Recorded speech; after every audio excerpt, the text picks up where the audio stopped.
Hey, welcome to our Bible study here at Influence Church. This is our Christmas special, and we are talking from the topic today of the truth behind Christmas. So grab a notepad so you can take some notes. And if you have not done it as yet, hit that share button, hit that subscribe button. If you missed any of our studies over this year, last year, what you can do is you can go to our YouTube channel, you can click under the videos tab, and you can rewatch any of our previous studies. So in this study today, we're going to be looking at the historical background, the origins of Christmas, as well as talking about the history behind some of the significant things that we see in modern day Christmas, including we're going to be talking about Santa, right? Ho, ho, ho. All right, that's probably too much. So we are going to be talking about Santa Claus in this study and the origins of Santa Claus and many other things around the Christmas season. So if you're ready, let's jump into it. If you have kids that are around under the age of 12,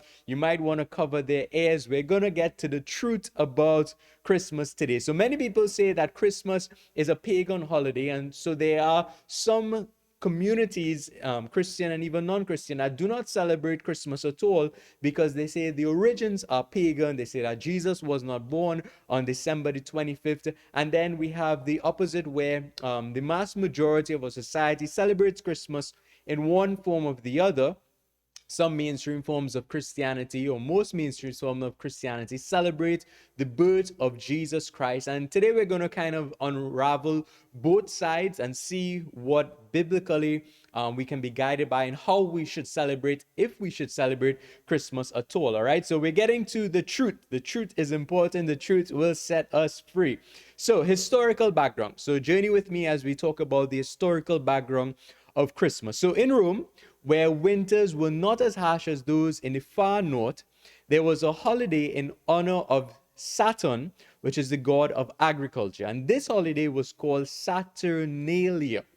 Now, this holiday was celebrated in the beginning of the week leading to the winter solstice and continued for a full month. Saturnalia was a hedonistic time, so it was a time of revelry, a time of where you can basically do whatever you want. And during this time, they would use food and drink, and they would have plentiful. And the normal Roman social order was that everything was kind of turned upside down for this period, this celebration. So for a month, enslaved people were given temporary freedom and treated as equals. Businesses, schools were closed so that everyone could participate in the holiday festivals. Continuing into the history, it says that, so this, sorry, we went a little too far, right? So the historical background, this is how the original celebration around this Christmas time, this is where it started, right? With this celebration known as Saturnalia. Now, this is not Christmas, it's not the birth of Jesus Christ, but this was the celebration that people refer to as the pagan roots, right? The pagan celebration that occurred, much like that time of Carnival in Trinidad. It was a time of revelry, a time to kind of live up according to worldly standards, as the end of the year was coming, as they were celebrating the winter coming to an end, and they were worshiping this god of agriculture, right? So now, how did Christmas started? The actual birth of Jesus Christ. How did that started? That celebration around end of year during Christmas time. So in the early years of Christianity, Easter was a main holiday, and the birth of Jesus was not celebrated. And in the 4th century, that church that existed during that time, the officials of that church decided to institute the birth of Jesus as a holiday. So after Jesus ascended into heaven for at least 300 years, Christmas was not celebrated, right? 4th century means around between 300 to 480. It was around that time now where the church decides, now most likely this would have been the Catholic Church. The Catholic Church, the Roman Catholic Church, decides that they're going to host this holiday around Christmas time. So Pope Julius, so the Catholic Church, the Pope chose December the 25th, right? So the Catholic Church, the Pope chose December the 25th, and it is commonly believed that the church, the Catholic Church, now you hear me keep saying Catholic Church, right? Chose this date in an effort to adopt and absorb the traditions of the pagan culture known as Saturnalia festival. So we just spoke about Saturnalia, where it was worship unto the agricultural god. So historically, it is believed right? There's not clear evidence, but it's believed that the reason why Pope Julius I chose December the 25th was to counteract the pagan celebration of Saturnalia. So remember, Saturnalia would have been going on through that end of that month, end of week, into the end of the year, and to kind of counteract the celebrations that was hedonistic, right? That was mostly mostly evil in that sense and paganistic. He instituted Christmas to kind of balance it off. So to kind of get people to start celebrating the birth of Jesus instead of this Hellenistic festival, right? Instead of this time of revelry and this thing, all these things that were worldly in terms of the principle. This is why it is believed he would have chosen this date, right?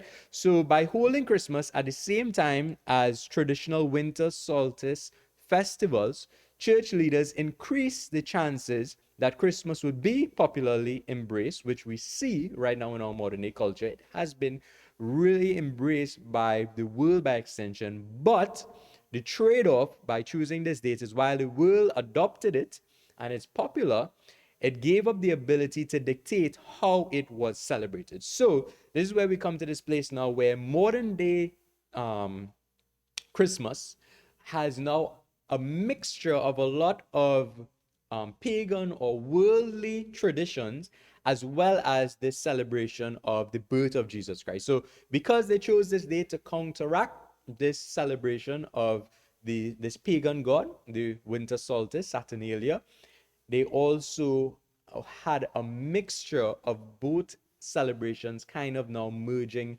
into one. So a mixture of the pagan celebration and the Christian celebration of the birth of Jesus Christ. So now we're going to kind of separate these two. We're going to kind of go see what was really meant to be celebrated by the birth of Jesus Christ, what was those pagan celebrations, and even more things that were included over the years into Christmas, so that we can determine what things about Christmas we should definitely stay away from, because they don't really embrace the birth of Jesus Christ. And then we're going to answer, should we really be celebrating Christmas as Christians, since this was something that was established almost 400 years after Jesus? It was not something that was established by the early church. It was established by the Roman Catholic Church, which was mostly the Roman Empire trying to use Christianity to control the populace, not necessarily the true message of Jesus Christ being perpetuated. All right, so there were political agendas that was heavily ingrained into the Roman Catholic Church.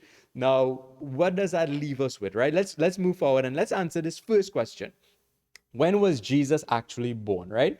Because the question is that, should Christians celebrate Christmas? And if we are celebrating Christmas, was Jesus actually born on December the 25th? I'm sure somebody said to you already, hey, why do you celebrate Christmas? Jesus wasn't born on December the 25th, right? So the Bible does not give the date of the birth of Jesus, but biblical scholars has approximated that Jesus would have been born between September to October, right? December is the month in question here. And this is based on the estimated time of John the Baptist, his birth, and the time that the shepherds would have stopped taking their sheep out. Now, we talked about December being that winter solstice, right? So December would have been a colder time of the year. And because of that, the shepherds would actually not take their sheep out of the caves that were that warmed during that December month. They would usually cut off around October month and stop taking their sheep out to graze during that time because of how cold the temperatures were. So because of that, they believe that definitely nothing past October, these shepherds would have been out when the angel came to deliver the message. A child is born, and to go and worship this child, which they did. They went to the manger scene and they worshipped the baby Jesus. So because of that information, scholars say, well, for sure it couldn't be December month, had to be somewhere October for the latest. And then based on the birth of John the Baptist, they calculated it's roughly between September to October. Now, John the Baptist was 6 months older than Jesus. We know that, the Bible tells us that.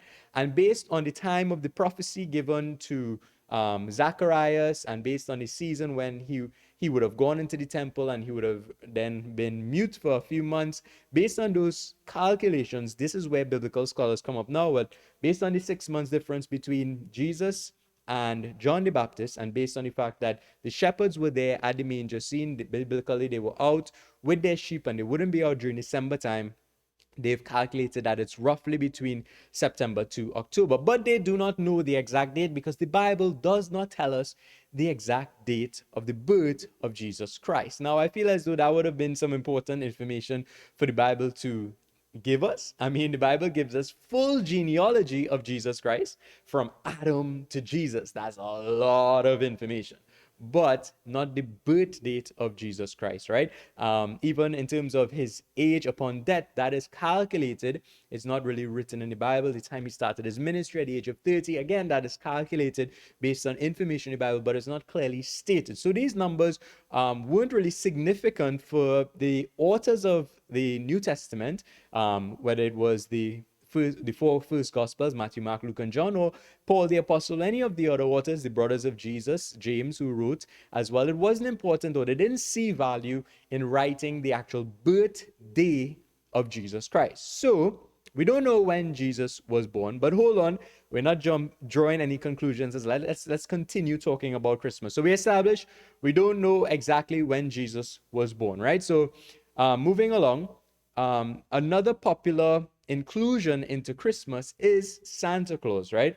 So where did Santa Claus come from, right? The legend of Santa Claus can be traced back to a monk named Saint Nicholas, who was born in Turkey around 280 AD. Saint Nicholas gave away all of his inheritance, wealth, and traveled the countryside helping the poor and the sick, becoming known as the protector of children and sailors. St. Nicholas first entered American popular culture in the late 18th century in New York when Dutch families gathered to honor the anniversary of the death of St. Nicholas, right? So originally 280 AD.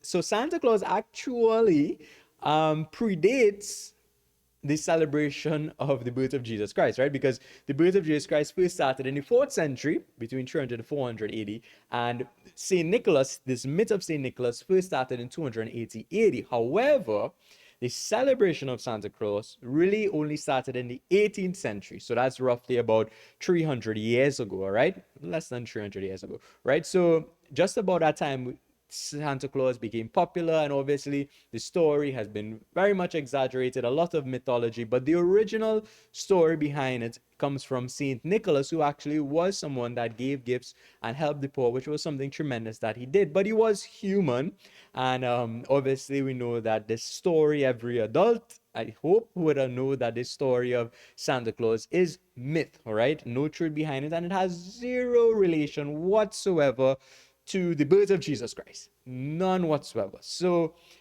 Santa Claus, for me, should not be included at all in our Christmas celebrations because it has no correlation whatsoever to the birth of Jesus Christ. All right? While it was a good thing that some guy did many, many years ago, it has no reference to Jesus in any way or to the birth of Jesus in any way. All right? So Santa Claus, this is how he was included. This is where his story comes from.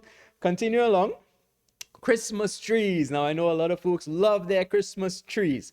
Where did Christmas trees first started? So let me just state it. There was no Christmas tree in the barn that Jesus was born in, all right? There was no Christmas tree there. So where did Christmas trees start from, right? So Christmas trees, or evergreens, trees that were green and flourishing, right? These trees first started to be celebrated in a lot of pagan culture, as far as can be dated in history. They would see that they would have evergreens in their homes to ward off evil spirits, to represent fertility, right? Evergreens in terms of green trees that were flourishing, right? They would usually have these types of trees in their home. When it comes to the Christmas tree now, the Christmas tree is credited to Germany, and Germany is credited with starting the Christmas tree tradition as we now know it, the 16th century, when devout Christians brought decorated trees into their homes.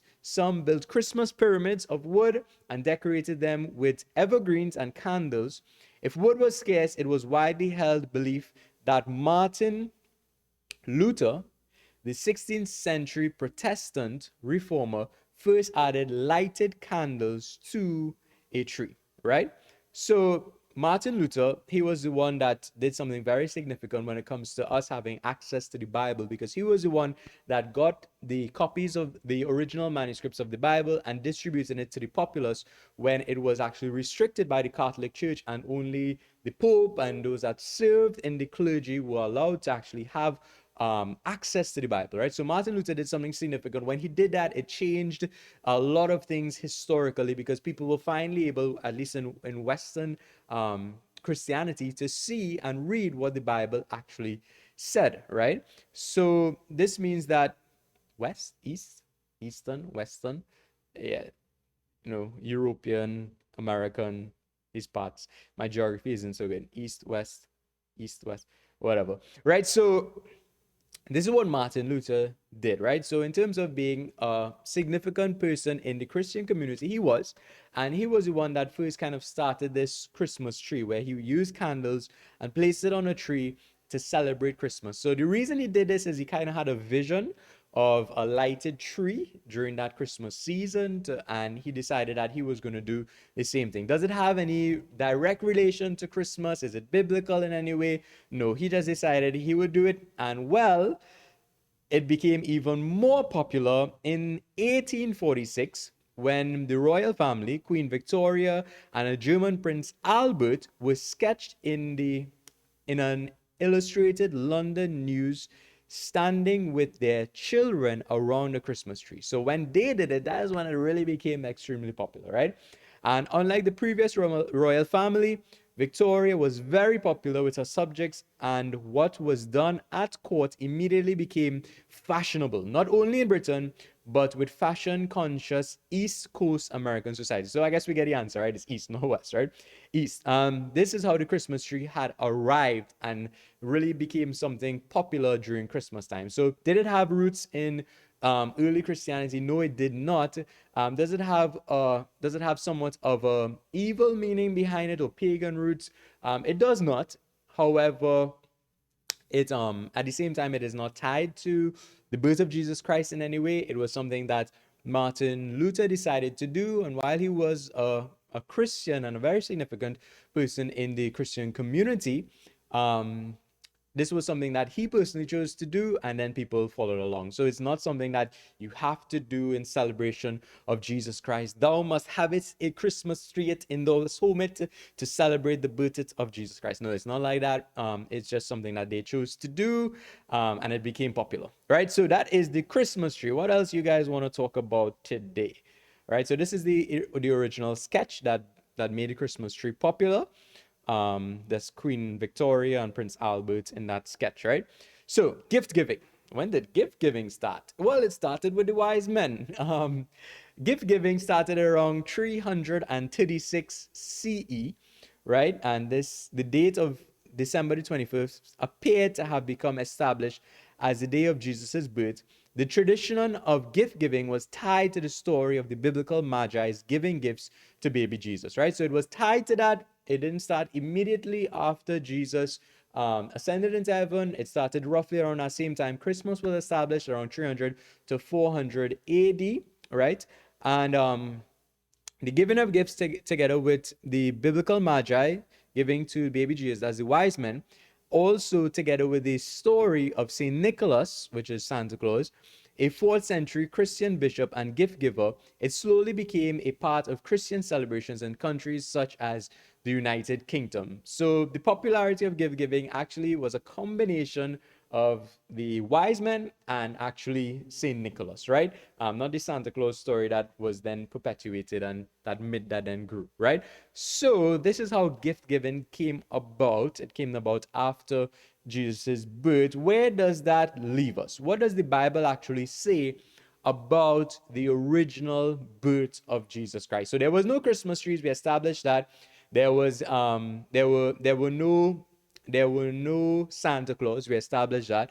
There were actually no gift giving on that day because the wise men did not come until 2 years later. That's when they arrived. When biblical scholars believe when Jesus was around the age of 2, that's when the wise men arrived. And it wasn't on his birthday, they brought gifts for him, right? So on his birth, that day when our Savior was born, what were the celebrations actually like, right? So the biblical account, we know that Mary was there, Joseph was there. Jesus was born in a manger. There was no room in the inn, right? So for those who insist they must have their houses clean for the birth of baby Jesus, well, he was not born in any royalty or in even a clean space, right? He was born in humility, right? You guys clean your homes, no problem, right? Um, we know that the shepherds were there biblically, and we know that the angels were there, right? Because the angels were the ones that told the shepherds to worship, to go and worship this king, and they continued in the choirs of heaven singing unto Jesus on this special day. So having angels in your house on Christmas season is kind of sound in terms of it being part of the original biblical story. Having a manger up with some shepherds there for sure. You throw your sheep or sheeps in, however you want to say it, right? Sheep, right? So those things are biblical. Wise men, they are seen a lot in the creche and the manger scene, but they were not there on the birth of Jesus Christ. They arrived much later. People kind of have merged them into the birth story, but biblically they were not there at the birth of Jesus Christ, right? They did give gifts, but they weren't there. Did the shepherds bring gifts? No, they didn't. They brought worship unto him, and I believe that is the most important thing. That is what God values, our worship unto him. What did the angels do? They worshipped the king that was born as well. So this is what the biblical account says, all right? So like I said about the wise men, they weren't there at the birth, and that reference is in Matthew chapter 2, verses 1 to 2, where it says, after Jesus was born in Bethlehem in Judea, during the time of King Herod, Magi from the east came to Jerusalem and asked, where is the one who had been born King of the Jews? We saw his star when it rose, and we have come to worship him, right? Again, they came to worship, and a form of their worship were the gifts that they bring, but they weren't there on the day that Jesus was born. So let's answer this big question now. Should Christians celebrate Christmas? We've established that the date that was selected for Christmas was not biblical. It was a decision made by the Pope, and most scholars believed historically the reason he chose that date was to counteract the celebration, the pagan celebration of Saturnalia, right? So the date is not the actual birth of Jesus. However, we don't know the actual birthday of Jesus. What we do know is that Jesus was born, biblically, that was recorded. And on the day that he was born, there was a celebration, right? Now, this celebration may look a lot different from how in our modern society people celebrate Christmas. And I think if we want to celebrate Christmas, then we have to actually celebrate it the way that Jesus had it, would have wanted it celebrated, the way that biblically it's recorded to be celebrated, and the way that actually honors our Savior, his birth, right? So what did happen on that day? Angels, the choirs of the heavens, those angels sang in worship, and the angels sang in worship, and the shepherds, they went and they also bowed down and they worshiped this king. This is what I'm saying.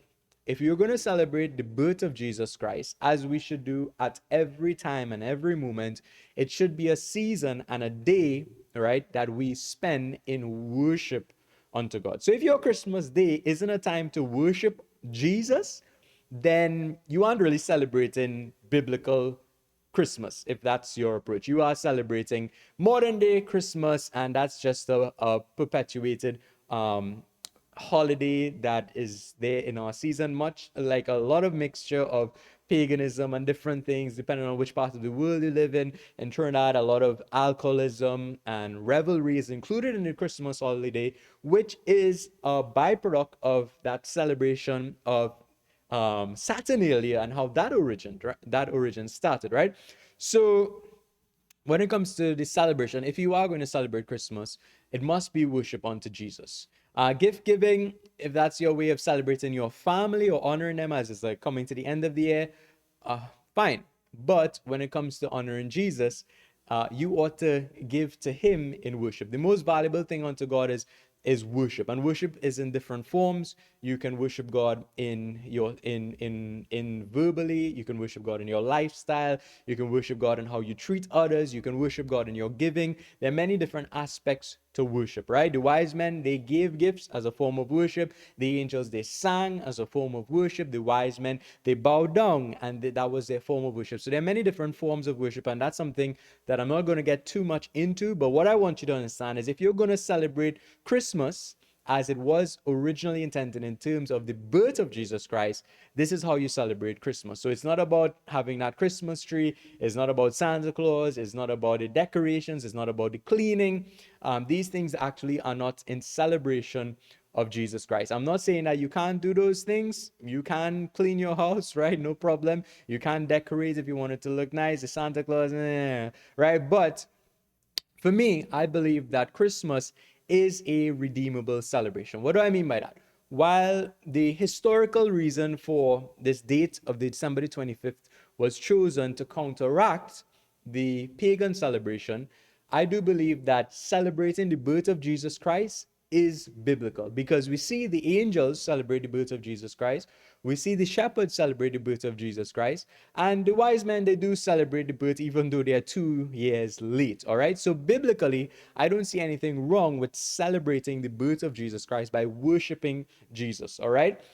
So I do say that it is a redeemable celebration. By redeemable, I mean that if we're going to redeem it, it means that we have to remove what is not of God, remove what is not biblical, and then we actually do what God would want us to do, or do what biblically would have been the celebration of the birth of Jesus Christ, right? So since we don't know the birthday of Jesus, we could celebrate it at any time. We can't celebrate it during the Christmas season. We can't celebrate it on December the 25th. I don't see anything wrong with celebrating it on December the 25th. Now, if you choose to not celebrate Christmas, I don't think there's anything wrong in that either. It is not a sin to say I'm not going to celebrate Christmas, because I don't believe that it is something that is honoring unto Jesus. And if you do choose to celebrate Christmas, my solid advice to you is celebrate it in a way that is worship unto Jesus, because that is what his original birthday was like. It was worship unto him, right? Either one that you choose to do, honestly, there's no right or wrong when it comes to whether you choose to redeem it or you choose to say, no, I'm not going to celebrate it. It's not sin to say I'm not celebrating Christmas season or Christmas holiday.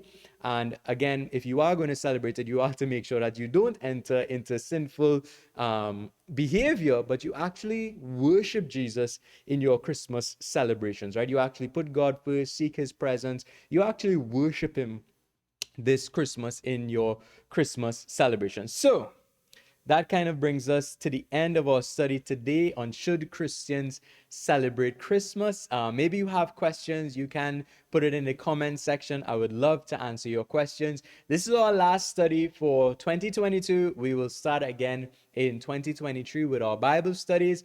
And I do pray that this Christmas season is a safe one for you. It's an enjoyable one for you. It's one where you worship Jesus, for the Son of God came to this earth. He was born in the most humble of form, and he came to this earth. He dwelt among us to do something magnificent, where he took his own life and laid it down on the cross as a sacrifice in replacement for our life that was meant to be on the cross, because we were the ones that committed the sin. He did no sin, he did no wrong, but he took the penalty for us. So it is beautiful to worship Jesus for coming to this earth and being born to save humanity. And if that is how you are, if you are choosing to celebrate Christmas, that is how you should celebrate it.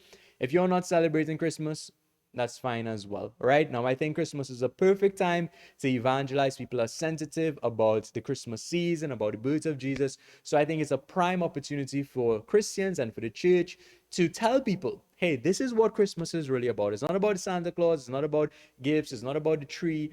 It's about Jesus, who came to the earth as the gift to humanity. And our gift back to him is to love him, to serve him, to worship him. All right. So that brings us to the end of this study today.